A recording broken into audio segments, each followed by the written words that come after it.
ደብረ ዘመዳ ቅድስት ማርያም አቡነ በርተሎሜዎስ አንድነት ገዳም ጀመዶ ማርያም ይሏታል በተለምዶ።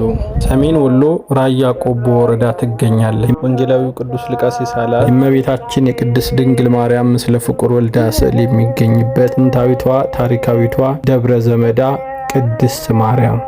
በዚህ ገዳም የሚኖሩ አባቶቻችንና እናቶቻችን አስቸኳይ ድጋፍ ያስፈልጋቸዋል። ይህም ቪዲዮ የቻላችሁትን ያህል ሸር አድርጉት። ኮፒ ሊንክ እና ሪፖስት እያደረጋችሁ ገዳሟን አግዘን በረከት እንድንቀበል ጥሬን አስተላልፍላችኋለሁ። የገዳሙ አካውንት የኢትዮጵያ ንግድ ባንክ 1052 73 19 386 1052 73 19 386 ደብረ ዘመዳ ቅድስት ማርያም አቡነ በርተሎሜዎስ አንድነት ገዳም። ቪዲዮውን ሼር፣ ኮፒ ሊንክ፣ ሪፖስት አድርጉት። በረከቱ አይደርብን። ሰው ንስሐ ሳይገባ ማስቀደስ አይችልም። ቅዱስ ዮሐንስ አፈወርቅ ኤፌሶን በተረጎመበት ድርሳኑ ለቁርባን ሳትበቃ ለምንድን ነው የምታስቀድሰው ይላል። ለቁርባን ያልበቃ ሕይወት ካለ አታስቀድስ። ቁርባኑ ብቻ ሳይሆን ምስጋናውም ቅዱስ ነው ይላል። ምስጋናው ራሱ ቅዱስ ነው። ስለዚህ ለማስቀደስ ራሱ ንስሐ መግባት ያስፈልጋል ማለት ነው። ለማስቀደስ ራሱ እንግዲህ ደግሞ እንደዚህ ስል ሰው ወጥቶ እንዳይጠፋ ችግር ነው። አሁን ይሄ ማለት ምን ማለት መሰላችሁ? ቆይ እጃችሁን ሳትታጠቡ እንጀራ መብላት አይቻልም ማለት እንዳትበሉ ውጡ ማለት ነው። ምን ማለት ነው ታዲያ? ታጠቡና ብሉ ማለት ነው።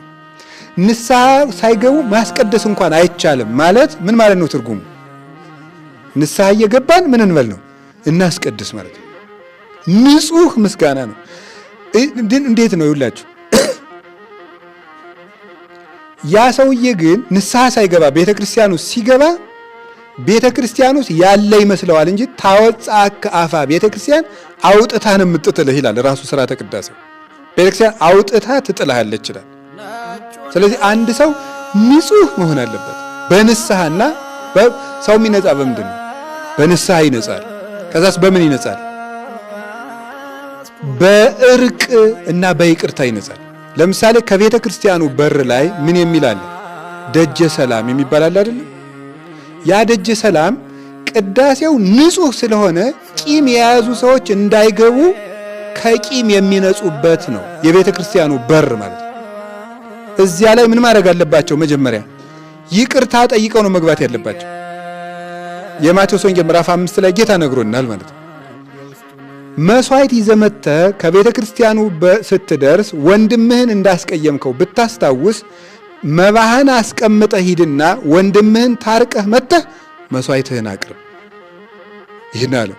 የይቅርታ በር ነው ያ በር ራሱ ማለት ነው። ያችን በር ራሱ የቤተ ክርስቲያኑ በር ደጀ ሰላም ነው ስሙ። ከዚያች ውጭ ማለፍ አይችልም። ጳጳሱ እንደውም እዚያ ቆሞ ቢደክመው ደግሞ ኤጲስቆጶሱ ወይም ቆሞሱ የቤተ ክርስቲያኑ አለቃ እንደኛ ደግሞ የገዳሙ አበምኔት ከቤተ ክርስቲያኑ በር ላይ ቆሞ ምን ልታደርጉ መጣችሁ እያሉ ምዕመናን መጠየቅ አለበት።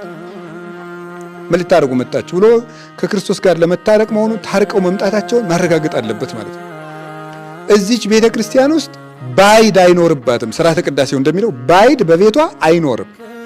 ባይድ ማለት ከርቅ ውጭ ሆነ፣ ከሰላም ውጭ ሆነ፣ ከአንድነት ውጭ ሆነ።